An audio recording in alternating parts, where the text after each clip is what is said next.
అందరికీ నమస్కారం. ఓం గం గణపతయే నమః, ఓం శ్రీమాత్రే నమః, ఓం గురుభ్యోం నమః. ఇప్పుడు మనం రవి సూర్య భగవానుడు మార్పు గురించి మాట్లాడుకుందామండి.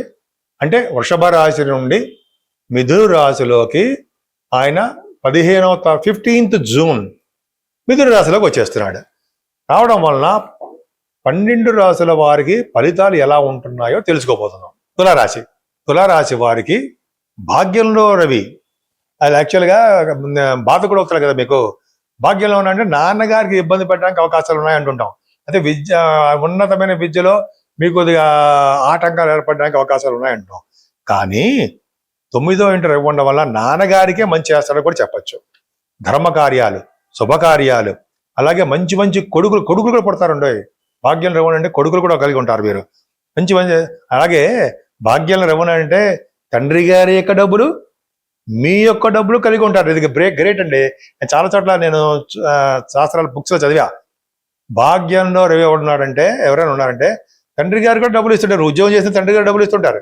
అదొక అదృష్టం. అలాగే మనం సంపాదించుకుంటూ ఉంటాం, అదొక అదృష్టం. మనం అంటే మీరండి. అంటే తండ్రి గారు మనకి డబ్బులు ఇచ్చేది అదృష్టవంతులు మనం అయ్యాం. అంటే తండ్రి గారు చూడండి మనం ఎంత అదృష్టవంతో, తండ్రి గారి ద్వారా మన మనకు అదృష్టం కలుగుతోందని. అలాగే తండ్రి గారికి కూడా భాగ్యంలో తండ్రి గారు ఉంటే తండ్రి గారికి ఆయుర్దాయము, ఆయుష్. తండ్రి గారు అంటే మిమ్మల్ని మీ నాన్నగారు మిమ్మల్ని చూడడానికి విదేశాలు వస్తారు. భాగ్యంలో రవి ఉన్నాడు కాబట్టి విదేశ పర్యటనలు చేస్తారు, ఉన్నతమైన విజయరీత్యా విదేశాలు వెళ్తారు. అలాగే తీర్థయాత్రలు కూడా చేయబోతున్నారు. మీరు గురువు గారిని కూడా కలుస్తారు. గురువు గారిని పెట్టాపతికి కలుస్తారు. అలాగే మీ భాగ్యస్థానం బాగుంది కాబట్టే కదండి అంతా కూడా మీ చేస్తున్న వ్యాపారాభివృద్ధి, ఎలక్ట్రిసిటీ, ఎలక్ట్రానిక్స్, కాంపోనెంట్స్, వీటిల్లో ఎక్కువ డబ్బు సంపాదించుకోవడం, రియల్ ఎస్టేట్ రంగంలో కూడా బాగా సక్సెస్ అయి తీరుతారు. ఇప్పుడు మనం యమునా నది పుష్కర స్నానాలు, యమునా నది గురించి మాట్లాడుకుందామండి. ముఖ్యంగా యమునా నది పుష్కర స్నానాలు చేసే వాళ్ళందరికీ కూడా సూచన ఏంటంటే యమునా నదిలో స్నానం చేసే ముందర సంకల్పపూర్వకంగా స్నానం చేయడం మర్చిపోకూడదు. అందులోనూ పుష్కరాలు కాబట్టి మామూలుగా నది స్థానాలకు వెళ్ళినప్పుడు మనం తప్పకుండా చెప్పుకుంటాం. మనం ఇవన్నీ కూడా పుష్కర స్థానానికి వెళ్తున్నాం కాబట్టి మన సంకల్పం అంటే మనం ఎక్కడ ఉన్నామో, ఏ ప్రాంతంలో ఉన్నామో అని బ్రాహ్మణుడు చెప్తాడు. ఆయన సంకల్పపూర్వక స్నానం చేయడం వలన అధికమైన పుణ్య ఫలం అని చెప్పి శాస్త్రం చెప్తాను. జనరల్గా చాలా మంది ఆడవాళ్ళు కూడా, సుమంగళిలు వాళ్ళందరూ కూడా ఈ టైంలో ఏం చేస్తుంటారంటే వారందరూ కూడా పుష్కరాల సందర్భంలో ఆ నది అమ్మ తల్లికి వాయినాలు కూడా ఇస్తుంటారండి వాళ్ళు. అంతేకాకుండా అమ్మవారికి మన యమునా అమ్మవారికి చీర, రవిక అదొకటి, గాజులు, అలాగే పసుపు కుంకాలు, ఇవన్నీ కూడా నదిలో వదులుతారు. నదిలో వదలడం వల్ల అమ్మవారి యొక్క ఆశీస్సులు పొందుతారు. అంతేకాదండి, ఇదే విధంగా ఈ ఆచారం కూడా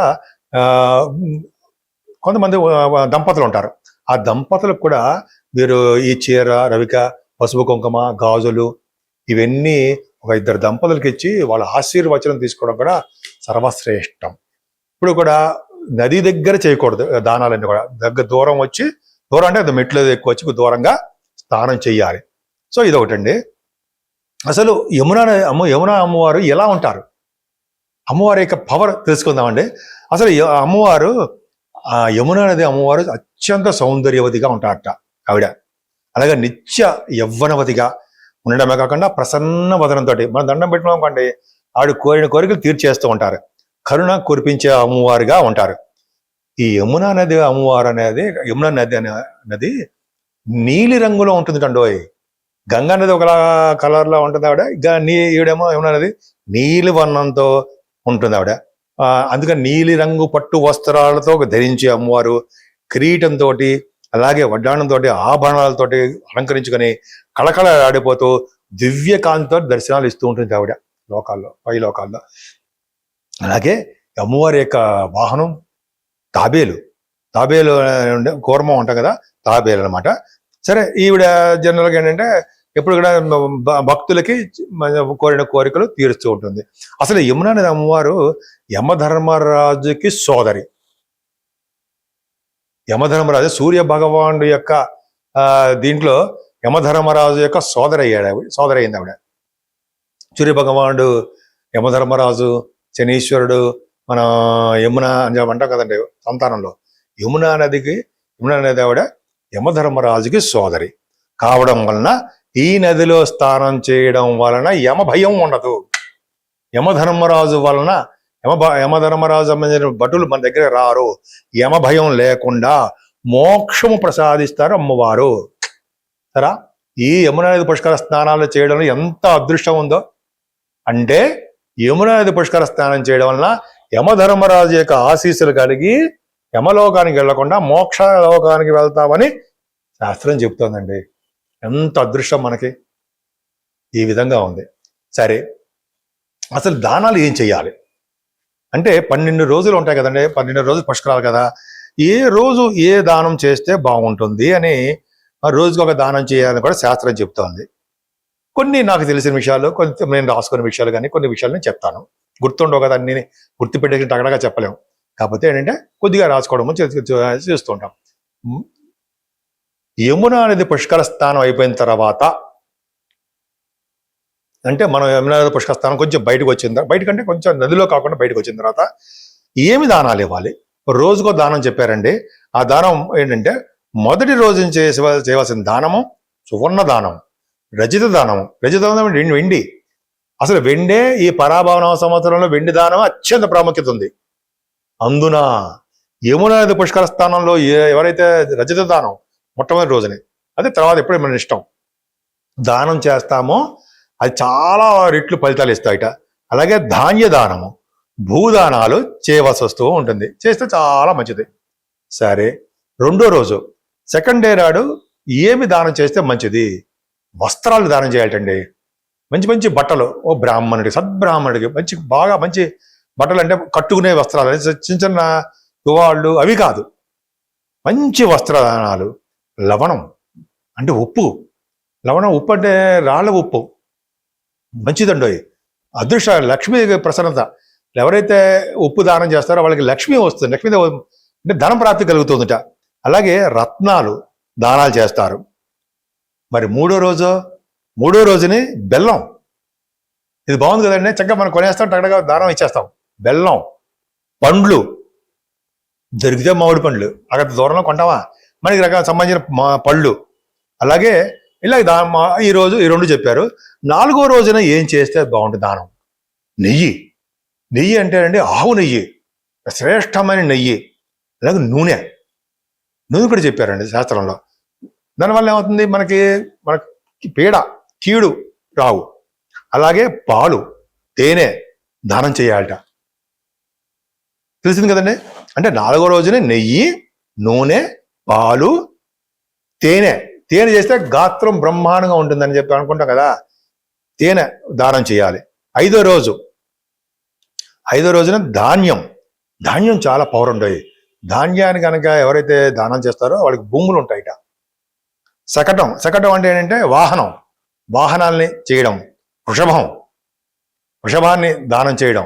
అలాగే నాగలి చేయడం చేస్తే చాలా మంచిది. ఇంకా 6వ రోజు దానాలు బాగా చెప్పారండి. ఔషధాలు దానం చేయాలట. అంటే మందులు, ఎవరికైనా కొంతమంది ఉంటారు కదండి, అంటే మెడిసిన్స్ లేక కొంత బాధపడుతుంటారు, రోగులు అంటాం కదా, వాళ్ళకి మెడిసిన్స్ కొని ఇవ్వడము చేయడం మంచిది. ఇక్కడ అలా కాదు. ఇక్కడ ఏంటంటే ఔషధ సేవ చేయాలి, దానం చేయాలి. మనకేంటి పండితులకు చేస్తున్నాం, పండితులకి ఔషధం, కర్పూరం, పచ్చకర్పూరం, మామూలు కర్పూరం, ముద్ద కర్పూరం, అలాగే చందనం పవర్ఫుల్ ఎక్కువ ఉండవు. చందనం రాస్తే మోక్షం వస్తుందని చెప్పి శాస్త్రాలు చెప్తున్నాయి. కృష్ణుడికి, అమ్మవారికి, లేకపోతే శివుడికి చందనం, కృష్ణ భగవానికి ఎక్కువ రాస్తూ ఉంటాం. ఆ చందనం కస్తూరి తిలకం అంటాం కదా, అదొకటి చాలా బ్రహ్మాండం. మరి 7వ రోజు గృహాన్ని దానం చేయాలట. అది మన వల్ల కాదనుకోండి, మన వాళ్ళంటే ఆ వాళ్ళ గృహం దానం చేయడం. కూర్చునే పీటలు కూడా దానం చేస్తారండి. పీటలు దానం చేయడం వల్ల, అంటే మంచం దానం చేయడం వల్ల వాళ్ళు చాలా వేల సంవత్సరాలు మంచి లోకాల్లో ఉంటారని, ఎవరైతే మంచం దానం చేస్తారో వాళ్ళ భార్య భర్తలు ఏ జనంలో అయినా సరే వాళ్ళు కలిసే ఉంటారట, విడిపోరు. అదొకటి శాస్త్రం చెప్తుందండి. ఇక్కడికి చెప్పారు, గృహ కూర్చునే పీట, మంచం ఇస్తే చాలా మంచిది 7వ రోజుని. అలాగే 8వ రోజు చందనం, మళ్ళీ చెప్పారు చందనం.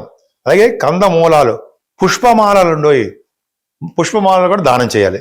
మరి 9వ రోజు దాసదాసీ జనాలుగా మన వల్ల కాదు, కొంతమంది పూర్వగా చెప్పేవారు కన్యాదానం, కంబళి కూడా చేస్తారండి. అంబలి తాగడం, కంబళి ఇవ్వడం జనాలకి. అంబలి అంటే వేరే అనుకోకండి, అంబలి అంటే మనం పొద్దున పూట కొద్ది చేస్తాం, బలానికి చేస్తుంటాం, అదొకటి. ఆ కంబళి దానం చేసిన వాళ్ళకి అది కూడా అనురాధ నక్షత్రంలో కంబళి దానము, ఫ్రూట్స్, అలాగే వస్త్రదానాలు చేసిన బియ్యం దానం చేసిన వాళ్ళు అనురాధ నక్షత్రం ఉన్న వారికి ఆ రోజు చేస్తే వాడి 100 యుగాల పాటు స్వర్గలోకంలో ఉంటాట. నేను చెప్పింది కదా, ఒక మ్యాగజైన్లో చదివానండి, అది కట్ చేసి ఉంచుకున్నా, కట్ చేయడం పేపర్. 10వ రోజుని సాలగ్రామ దానం చేయడం ఉండవు. సాలగ్రామ దానము, పుస్తకాలు, కూరగాయలు దానం చేయాలి. అలాగే 11వ రోజుని మాత్రం ఏనుగుట, మన వల్ల కాదు, ఏనుగు బొమ్మ అది అంటాం కదా, అది చేయాలి. 12వ రోజు నువ్వులు, నల్ల నువ్వులు, తిలదానం అంటాం కదా, దానం చేయాలి. ఇలా దానం చేయడం వల్ల పుణ్యలోకాల్లో ఉంటాము. ఇలా చేయడం వల్ల ప్రేమ, ఆదరణ అన్నీ కలుగుతాయి. మనకి భగవంతుడు ఏ రోజు చేయాలో చెప్పాడు, కానీ మనకి భగవంతుడి దయ వల్ల మనం ఏ రోజు వెళ్ళినా మనకి మనస్సంకల్పం ప్రకారము ఏ దానం ఇవ్వాలనిపిస్తే ఆ దానం ఇవ్వకుండా రాకండి. అరే ఈరోజు చెప్పలేదు దానాలు, ఇది లేదు నేను ఇవ్వను కానీ వచ్చేయకూడదమ్మా. మన దగ్గర ఏది విధంగా ఉంటే ఆ విధంగా దానాలు ఇవ్వాల్సిందే. పైగా యమున నది పుష్కరస్థానం, యమధర్మరాజు యొక్క సోదరిమణి, ఆవిడ మన కోసం రికమెండ్ చేస్తారు మనల్ని. మన వాళ్ళు నా శిష్యుడిని, నా భక్తుడిని మంచి లోకానికి పంపించు అని, భక్తి మార్గంలో నడిపించాను సార్ ఆవిడ. సో ఈ విధంగా ఉందండి. మనం స్నానాలు చేద్దాం, భగవంతుడి దేవల్ల యమధర్మరాజు యొక్క ఆశీస్సులు పొందుదాం, విష్ణువు యొక్క దర్శనం ఆయన యొక్క ఆశీస్సులు పొందాం. అందరూ సుఖంగా ఉందాం. ఈ స్నానాలు చేయడం వలన ముక్తి కూడా లభించడానికి అవకాశాలు ఉన్నాయి, ముక్తి లభిస్తుంది.